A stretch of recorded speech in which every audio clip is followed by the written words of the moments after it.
The Mississippi River in the Quad Cities metro area inching closer to its forecasted 21.6-foot crest, but the snowmelt up north may not contribute to the crest as much as previously assumed because of current cold temperatures.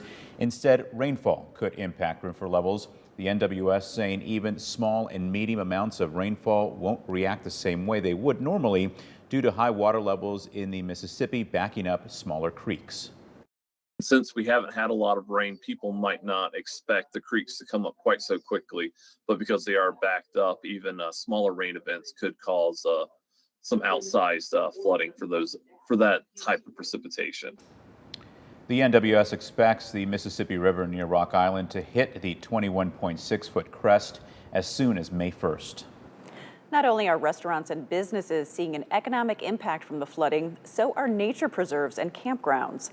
News 8's Joe McCoy is live at Rock Creek Campground and Marina in Comanche and also back in his waders. And Joe, from the looks of it, the water levels look quite high. They are indeed, Linda, and yes, I am back in my waders, and I know it may not look like it, but I'm currently standing in the middle of Rock Creek Campground. Now, I'm 6'3", and the water is now up to my waist. The playground behind me has turned into a water park. All campsites are closed, and valuable revenue is being lost. Now, the campsite is open year-round, but April is its busy time. There are 85 campsites and 7 cabins, all of which are empty right now after they were forced to close last week from the flooding. The campground also hosts field trips in May, something they have had to cancel. All of our cabins are currently closed. If you come towards the campground, you'll see that we have our gates are shut right at the entrance. So it's completely closed off. All of our reservations we've had to cancel. Right now we're canceled through mid-May, but we are considering that we may have to go further depending on how long the flood goes. Now Phil tells me that for this campground to open back up, water levels have to be below 18.5 feet. Right now those water levels are at 20 feet and are only expected to rise. Linda, back to you. All right, Joe, thank you. And all of the Clinton County conservation buildings at the campground are elevated, so we are told those shouldn't have any trouble with the flooding. Meanwhile, another nice dry day, which is good news for us. Exactly, but these clouds seem to be persistent. I think we want just like solid sunshine, a little bit of it at least. And sunny 70s. And 70s. All right, Efridge Davis joins us now in the Weather Center.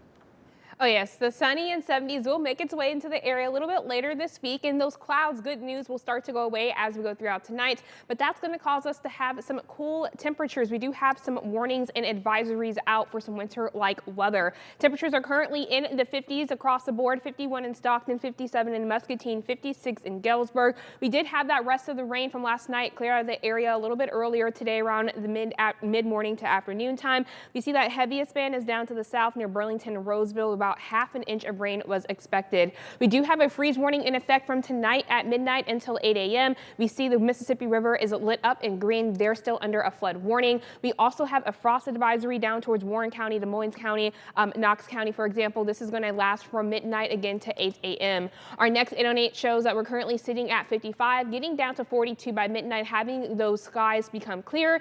And you want to stay tuned because coming up, I'll let you know when we can get those sunny and 70s temperatures here in the QCA. Thanks, Efridge. Davenport's River's Edge is closing due to rising flood water. City officials announcing the facility closed at 1 this afternoon. All programs, events, and reservations have been canceled. The closure remains until further notice. And businesses along River Drive in Moline are getting flood ready. A lot of water over the road in front of Milltown Coffee Shop. At last check, the National Weather Service is reporting the Mississippi River is at 18.76 feet. Milltown's owner tells News 8 that during the flood of 2019, water completely covered the parking lot and reached the back of the kitchen inside the building.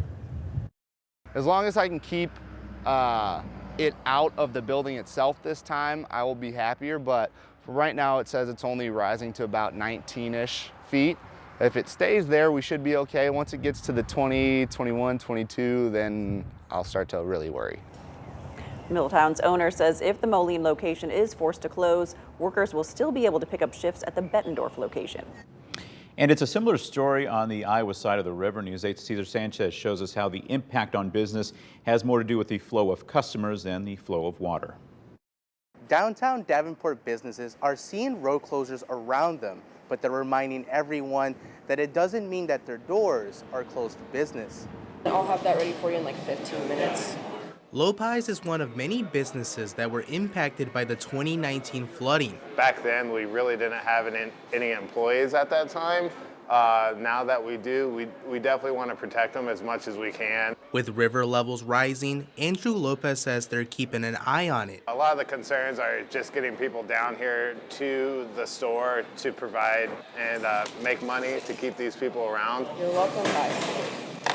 The pizzeria has stayed busy for now. A lot of people get deterred from that. Like they see those things and they don't even want to go through it. One, because it seems like you're doing something wrong. Right next door, Ruby's are no strangers to this. We've started earlier preparing for sandbagging and getting ready. Right there. Taking all the precautions that we need to prepare for it. Sandbags can only do so much. Downtown Davenport still needs the support of everybody. This is a family restaurant, and if we don't have any business, then we have no money coming in, and it makes it a little harder on not only, my workers, my co-workers, my employees, but just our family at home. Supporting a community during troubling times. In Davenport, Cesar Sanchez, WQAD News 8. And Chris Torres says Ruby's had to close for 3 months during the 2019 flood. Both owners say water levels are the determining factor on how long they can stay open.